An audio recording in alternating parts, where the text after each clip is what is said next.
வணக்கம் ஒருவரே. இன்னைக்கு நம்ம இந்த வீடியோவில் என்ன பார்க்க போறோம் அப்படின்னா, ரிதன்யாவுடைய அந்த 3 நாட்கள் என்ன நடந்துச்சு, அவங்க எவ்வளோ கஷ்டத்தை அனுபவிச்சாங்க அப்படிங்கிற விஷயத்தை பற்றி தான் இந்த வீடியோவில் உங்கள்கிட்ட நான் சொல்ல போகிறேன். வாங்க வீடியோக்குள்ளே போகலாம். எந்த ஒரு பெற்றோரும் நினைக்க மாட்டாங்க தன்னுடைய குழந்தைகளுக்கு இந்த மாதிரி ஒரு சூழ்நிலை அமையும் அப்படின்னு சொல்லி. இந்த பொண்ணுக்கு என்ன நடந்திருக்குதுன்னா, கல்யாணம் ஆகி போன கொஞ்ச நாள்லயே, அதாவது 15 நாள்னு சொல்லப்படுது, 15 நாள்லயே தன்னுடைய அப்பா கிட்ட சொல்லியிருக்காங்க, இந்த மாதிரி என்னால் முடியலப்பா, இவங்க உங்ககிட்ட ஒரு மாதிரி நடந்துக்கிறாங்க, வெளியே உறவுகிட்ட வேற மாதிரி நடந்துக்கிறாங்க, எங்கிட்ட வேற மாதிரி நடந்துக்கிறாங்க, ரொம்ப டிப்ரெஷனா இருக்கு, மைண்ட் லெவலில் ரொம்ப ப்ரெஷரா இருக்கு அப்படிங்கிற விஷயத்த சொல்லியிருக்காங்க. தகப்பனா அவங்க என்ன யோசனை பண்ணியிருப்பாங்கன்னா, புதுசா ஒரு வீட்டுக்கு போயிருக்காங்க, ஒரு பொண்ணு, நம்ம ஒருத்த பொண்ணு புதுசா ஒரு வீட்டுக்கு போயிருக்கு. அப்போ அந்த இடத்துல ஒரு புது அட்மாஸ்பியர் இருக்கும். ஸோ அதை அவங்க ஏற்றுக்கக்கூடிய ஒரு மனத்தன்மை இப்போதைக்கு வராது அப்படிங்கிற ஒரு மைண்ட்ல அவங்க அப்பா என்ன சொல்லியிருக்காரு, நீங்க இல்லம்மா, நீங்க சரியா போயிடும், என்ன நீ அட்ஜஸ்ட் பண்ணிப்போ அப்படிங்கிற மாதிரி 15 நாட்குள்ளேயே அவருடைய கருத்துக்களை பொறுமையா சொல்லியிருக்காரு. கூடவே இன்னொரு வார்த்தை சொல்லியிருக்காருன்னா, உன்னால ஃபேஸ் பண்ண முடியாத அளவுக்கு நீ உன் பிரச்சனைகளை ஃபேஸ் பண்ண, உன்னால முடியாத பட்சத்துக்கு என்கிட்ட வா, நான் அதை சொல்யூஷன் சொல்றேன், நான் அதை தீர்த்து வைக்கிறேன். ரொம்ப ஸ்ட்ராங்கா அமைஞ்சிருச்சு அவர் சொன்ன வார்த்தைகள். சரியா கல்யாணமாகி 78 நாளுக்கு அப்புறம் எப்படியாவது இந்த விஷயத்த போய் நம்ம அம்மா அப்பா கிட்ட சொல்லிடுவோம். ஏன் அப்படின்னா நம்ம மாமியார் கிட்ட சொல்லணும், அவங்க அப்பா கிட்ட இந்த விஷயத்த சொல்லணும், அம்மா கிட்ட சொல்லணும், இல்ல தம்பி கிட்ட சொல்லிடணும் அப்படின்னு சொல்லி முயற்சி பண்றாங்க. ஆனா முடியல அவனால, ஏன்னா அந்த சூழ்நிலை அவங்க அமையல அப்படிங்கிறத இந்த விஷயத்த இந்த இடத்துல நம்ம சொல்லணும்.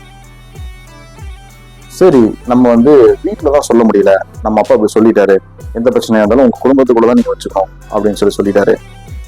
அப்படின்றதுனால மகளை எப்படி வளர்க்கணும், கட்டி கொடுக்கணும் அப்படிங்கிற விஷயத்துல ரொம்ப தெளிவா இருந்திருக்காரு. ஏன் சொன்னா, நீ கல்யாணமாகி போற இடம் தான் உங்க வீடு, அந்த வீட்டு பிரச்சனையை வெளியே கொண்டு வரக்கூடாது, நீ உங்க வீட்லயே ஒரு பிரச்சனையை முடிச்சுக்கணும் அப்படின்னு ரொம்ப நல்ல விதமா சொல்லி வளர்த்திருக்காங்க அந்த பொண்ணை. ஸோ அதனாலதான் அந்த பொண்ணு அப்பா அம்மா கிட்ட சொல்லாம முதல்ல போய் மாமியார் கிட்டே சொல்றாங்க, இந்த மாதிரி உங்க பையன் ரொம்ப டார்ச்சர் பண்றதுனால முடியல அப்படின்னு சொல்லியிருக்காங்க. மாமியார் என்ன பண்றாங்க, மாமனார் கிட்ட போய் சொல்றாங்க, மருமகன் இந்த மாதிரி சொல்லுதுங்க, என்னன்னு கொஞ்சம் பாருங்க அப்படின்ற மாதிரி சொல்றாங்க. ஆனா அது மாமனார் என்ன பண்றாருன்னு கேட்டீங்கன்னா, பையனை போய் விசாரிக்கிறாரு, என்ன நடந்துச்சு என்னன்னு விசாரிக்கிறாரு. அப்போ அந்த பையன் என்ன சொல்றான்னா, இந்த பொண்ணுகிட்ட எனக்கு ஒரு விஷயம் கிடைக்கல அப்படிங்கிற மாதிரி சொல்லியிருக்காரு. இவரு அந்த பையனுக்கு அட்வைஸ் பண்றதை விட்டுட்டு என்ன பண்றாருன்னு கேட்டீங்கன்னா, நேரா மருமகிட்ட வர்றாரு. மருமகிட்ட காலையில ஒரு 9 மணி 10 மணி அப்படிங்கிற மாதிரி பேச்சுவார்த்தை ஆரம்பிக்கிறாரு மருமகிட்ட மாமனார் பேசுறாரு. கிட்டத்தட்ட 3 மணி வரைக்கும் பேசியிருக்காரு. இந்த பொண்ணு அவங்க அம்மா கிட்டயோ அப்பா கிட்டயோ ஃப்ரெண்ட்ஸ் கிட்ட கூட சொல்ல முடியாத விஷயம் கிட்டத்தட்ட 3-4 மணி நேரம் பேசுறாரு அப்படின்னு சொல்லப்படுது. இந்த விஷயம்லாம் தாங்க முடியாம தான் 78 நாளுக்கு அப்புறம் தன்னுடைய மகள் அம்மா வீட்டுக்கு போயிடலாம், என்னால் முடியல, இடுப்பு ரொம்ப வலிக்குது அப்படின்னு சொல்லி ரெஸ்ட் எடுக்கிறதுக்காக வீட்டுக்கு வராங்க. திருப்பூருக்கு வராங்க. அவினாசியில திருப்பூருக்கு வீட்டுக்கு வந்துட்டாங்க. புதன்கிழமை ரித்விகா வீட்டுக்கு வந்துட்டாங்க. ஆனா அவங்களால அவங்க அம்மா கிட்டயோ அப்பா கிட்டயோ இந்த விஷயத்தை எப்படி சொல்றது அப்படின்னு தெரியல. புதன்கிழமை மூலமா அப்படியே போயிடுது, என்னால முடியலமா, நான் படுத்திருக்கேமா, ரெஸ்ட் எடுக்கிறமா அப்படின்னு சொல்லிட்டே அவங்க அந்த நாட்கள் அப்படியே ஓடிடுறாங்க. வியாழக்கிழமை காலையில தன்னுடைய அம்மா கிட்ட பொண்ணு சொல்றாங்க, இந்த மாதிரி என்னால முடியலமா, என்னை ரொம்ப கஷ்டப்படுத்திட்டாங்க, உடல் அளவுல ரொம்ப கஷ்டப்படுத்திட்டாங்கன்னு சொல்லி தன்னுடைய இடுப்பு பகுதியை காட்டப்பட்டதா சொல்லப்படுது. அடிபட்டிருக்கு அப்படிங்கிற மாதிரி காமிக்கிறாங்க. ரொம்ப அவங்க அம்மா துடிச்சு போயிடுறாங்க. ஏன்னா தன்னுடைய மகளை மயில் அப்படின்னு நான் கூப்பிடுவாங்க போல. நான் அந்த அளவுக்கு மென்மையாகவும் பணிவாகவும் தன்மையாகவும் பேச மாதிரி வளர்த்திருக்காங்க. வியாழக்கிழமை அன்னைக்கு முயற்சி பண்றாங்க, சொல்லிடலாம் அவங்க அப்பா கிட்ட அப்படின்னு சொல்லி. ஆனா முடியல. மத்தியானம் சாப்பிட வராது. அந்த டைம் சொல்லணும்னு பாக்குறாங்க, முடியல.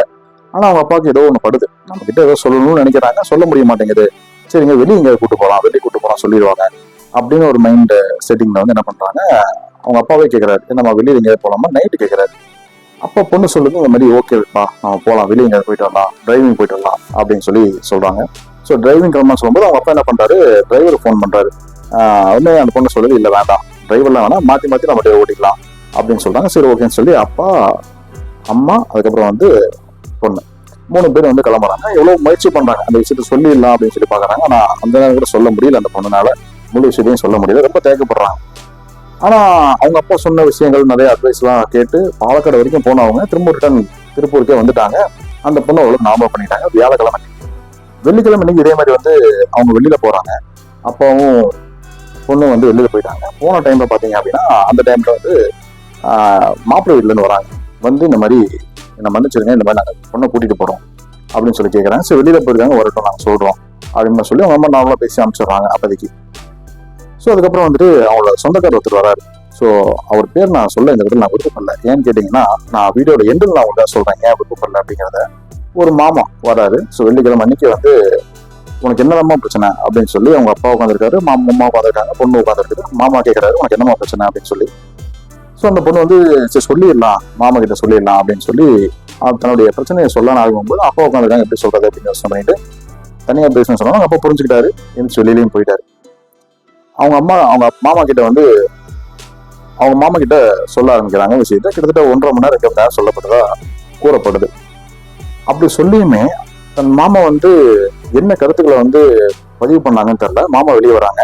3 மணி நேரம் பேச்சுவார்த்தைக்கு அப்புறம் வந்து மாமா வெளியில வந்து அவங்க அப்பா கிட்ட சொல்றாங்க ஒன்றும் பிரச்சனை இல்லை, பேசி முடிச்சுக்கலாம், சரி பண்ணிக்கலாம், 1 வாரம் ஆகும், 10 நாள் ஆகும் அப்படின்னு சொல்லிட்டு போறாங்க. ஆனா என்ன அந்த பொண்ணு சொல்லுச்சு அப்படிங்கிறத வியாழக்கிழமை வெளியில போய் அவங்க அப்பா சமாதானப்படுத்தி கூட்டிட்டு வந்த பொண்ணை வெள்ளிக்கிழமை வந்து அவங்க மாமா பேசி மனசெல்லாம் மாத்திட்டாரு அப்படின்னு சொல்லி சமூக ஊடகங்களை நிறைய பேசிட்டே வந்துட்டே இருக்காங்க.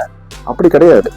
அதாவது தெரியாது இந்த மாதிரி சனிக்கிழமை வந்து இறக்க போறாங்க, அந்த பொண்ணை வந்து மறந்து குடிச்சு இந்த உலகத்துட்டு போக போகுது அப்படிங்கிறது வந்து யாருக்குமே தெரியாது. இதெல்லாம் போட்டு மனசுல குழப்பிட்டு இருந்த அந்த பொண்ணு வந்து பாவம் கோயிலுக்கு போயிருக்காங்க. 10 மணிக்கு கோயிலுக்கு போகலாம் அப்படின்னு சொல்லி அங்க போயாவது நிம்மதி கிடைக்கலாம் பார்க்கலாம் அப்படின்னு சொல்லி கோயிலுக்கு போயிருக்காங்க. கோயிலுக்கு போன அந்த டைம்ல தான் வந்துட்டு ஆனா அங்க பார்த்துருக்காங்க. கோயிலுக்கு போன இடத்துல தன்னோட சொந்தக்காரர்கள் தெரிஞ்சவங்களாம் வந்திருக்காங்க, அங்கெல்லாம் பார்த்துருக்காங்க.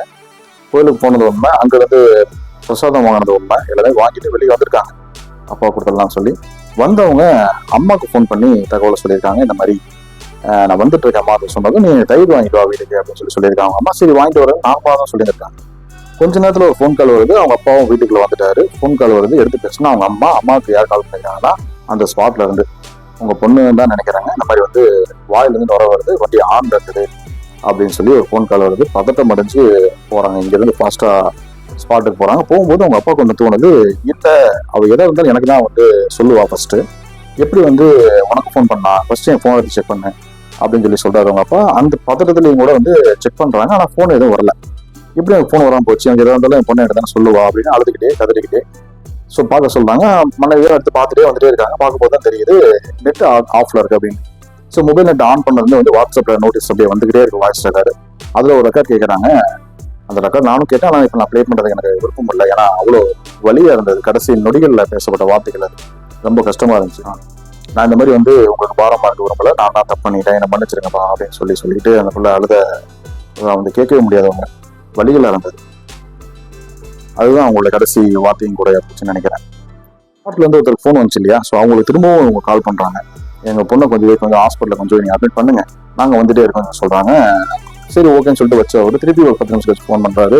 இல்லைங்க உயிர் போயிருச்சு, பிரிஞ்சிருச்சு அப்படின்னு சொல்லி சொல்றாங்க. ஸோ இவனால என்ன பண்றதுன்னு தெரியல, நிக்கவே முடியல. அந்த இடத்துக்கு போறாங்க. அப்புறம் ஜிஹெச்சுக்கு வந்து பாடி கொண்டு போறாங்க. கொண்டு போனதுக்கு அப்புறம் அங்க வந்து போஸ்ட்மார்ட்டம் பண்ணவங்க கருத்து நடைபெறுது. அதுக்கப்புறம் இவங்களுடைய போனும் வாங்கப்படுது. அதே மாதிரி அந்த பொண்ணுடைய போனும் வாங்கப்படுது. முக்கியமா பார்க்க வேண்டிய 3 விஷயம் இருக்கு. ஒண்ணு என்னன்னா, அவங்க அப்பா தன் பொண்ணு கிட்ட என்ன பிரச்சனையா இருந்தாலும் நீ ஃபேஸ் பண்ண, முடியலன்னா என்கிட்ட சொல்லு, நான் வந்து பேசுறேன் அப்படின்னு சொன்ன ஒரு விஷயம். அதாவது அப்பா சொல்லியிருக்காரு, நல்ல விஷயம் தான். அதாவது எந்த பிரச்சனையும் கொண்டு வரக்கூடாது, நீ அங்கேயே வச்சு ஃபேஸ் பண்ணி முடிக்கணுங்கிறதுலாம் வந்து ரொம்ப நல்ல ஒரு விஷயம் தான். அதை நான் மனப்பூர்வமா ஏத்துக்கிறோம். ஆனா அதை ஏற்றுக்கூடிய தன்மை அந்த பொண்ணுக்கு இருக்கா அப்படிங்கிறத வந்து நம்ம கொஞ்சம் கவனிக்கணும் அப்படிங்கிறது தான் என்னுடைய கருத்து. 2வது, நம்ம எல்லாமே என்ன சொல்லிட்டு இருக்கோம், அவங்க சித்தப்பா வந்து பேசினாரு, அதுக்கப்புறம் தான் வந்து அந்த பொண்ணோட மைண்ட் மாறுச்சு, வெள்ளிக்கிழமை அந்த பிரச்சனைக்கு மாறுச்சு அப்படின்னு நம்ம சொல்லிட்டு இருக்கோம். அது கிடையாது. அவருக்கு அந்த பிரச்சனை நடக்குமான்னு தெரியாது. அந்த நேரத்துல அந்த பொண்ணு வந்து இந்த மாதிரி பண்ணிட்டு போகுதுன்னு தெரியாது. என்ன வாழணும் அப்படிங்கிற விஷயத்தை தான் பதிவு பண்ணிருக்காங்களே தவிர இந்த மாதிரி நடக்கும்னு யாருமே சொல்ல கிடையாது. 3வது விஷயம், இது நடந்திருக்க கூடாது, இதை காப்பாத்திருக்க முடியும், ஆனா கைவிட்டு மீறி போயிடுச்சு. ஆனா இனிமேல் வரக்கூடிய நாட்கள்ல, இனிமேல் வரக்கூடிய காலங்கள்ல இந்த மாதிரி நடந்துடக்கூடாது அப்படின்னா நம்ம பெற்றோரை நம்ம என்ன பண்ணணும்னு கேட்டீங்கன்னா, நம்ம குழந்தைகளை உட்கார வச்சு ஏதாவது பிரச்சனைன்னு வந்தாங்கன்னா நம்ம ஃபேஸ் பண்ணணும். நம்ம ஃபர்ஸ்ட் பேசிடணும். எல்லாமே ஃப்ரெண்ட்லியே எல்லாமே பேசி பழகிட்டோம்னாவே அவங்களால முடிஞ்சதை சொல்லிடுவாங்க.